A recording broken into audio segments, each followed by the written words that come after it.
You asked for an example of assertive communication in conversational style. So here is the hypothetical context. You are a 35-year-old adult with a 6-year-old child with an extensive history of a contentious custody battle with the other parent.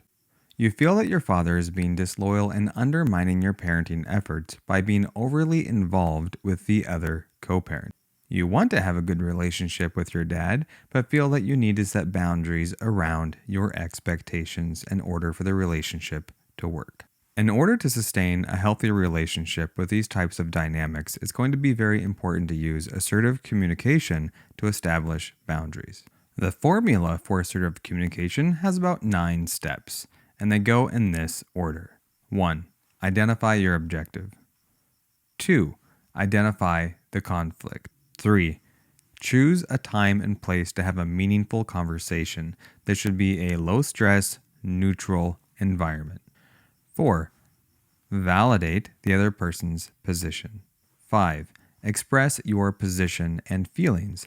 This could be your role in the situation and how you're feeling about the dynamics. 6. You want to explain your rationale, the reason that you are offended, your position, and the way you're feeling about the situation, the reason you're frustrated. 7. Be very specific about the behavior you are asking the other person to change. This is the commitment that you're seeking. 8. Be emotionally prepared for compromise. This means understanding your negotiables and your non-negotiables so that you know where you can meet them halfway. And number 9, keep an open dialogue. Remember, if you offend them or you confuse, then you lose. If the conversation stops, then you will not get what you want, and things will usually end up being more difficult moving forward. All right, so in this particular context, the objective would be to have a healthier working relationship with your dad. The identified conflict would be your father's neutrality, which enables and undermines your parenting through their passivity. Sometimes being passive is giving assent to things that are contradictory to your parenting efforts. The time and place would be something neutral. You could even, for example, go to the park on a Sunday afternoon. You could bring your kid. Your kid could play while you have a little heart-to-heart on neutral ground with your dad about your position. Validating your father in a situation like this would be extremely important because if there were not a high conflict custody situation, then their role as grandparent would be a lot simpler. They wouldn't be stuck in the middle. And so it's very important for you to try and look at things from their perspective and maybe the rationale behind why they are making the decisions they are making, which may very well be to get more time with their grandson by trying to keep peace on both sides.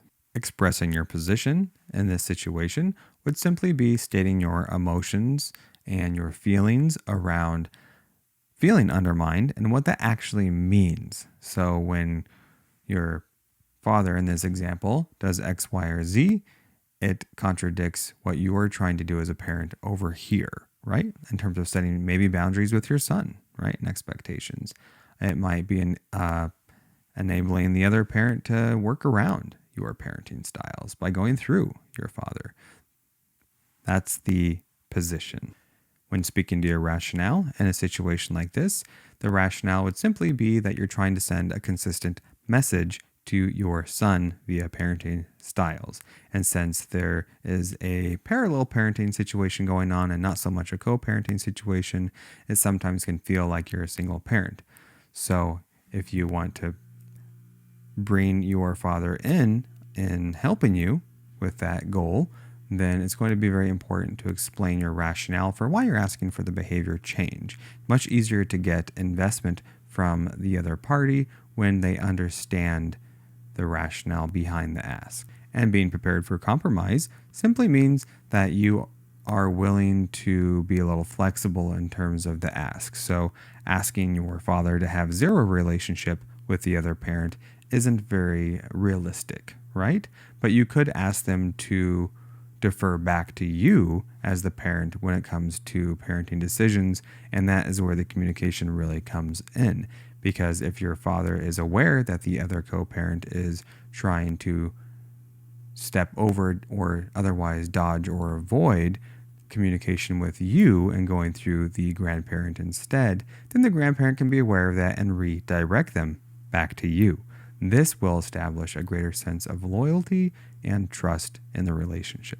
And of course, keeping an open dialogue would just mean trying to keep tensions low, just having an ongoing conversation around these things and not expecting things to change overnight. And even voicing that, hey, Dad, I know that this is a very difficult situation and I'm asking a lot and I don't even exactly know what I'm asking for or what that looks like. I just want to keep this conversation going so that I know I have your support and we're on the same page. All right?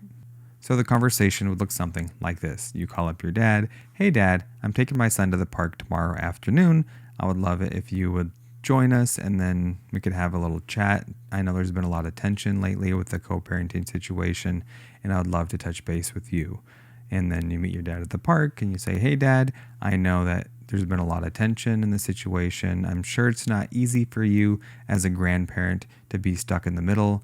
None of us expected this co-parenting situation to end up like this. I know it's not really fair to you.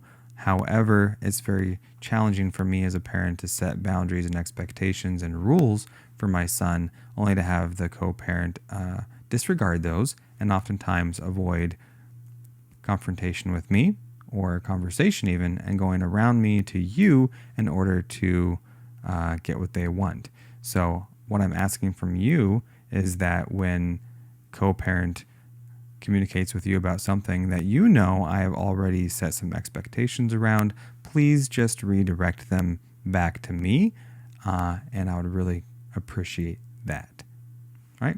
Simple ask, and you could use these steps, right? Very casually and very calmly in a situation with any loved one, really, around your friction areas, right?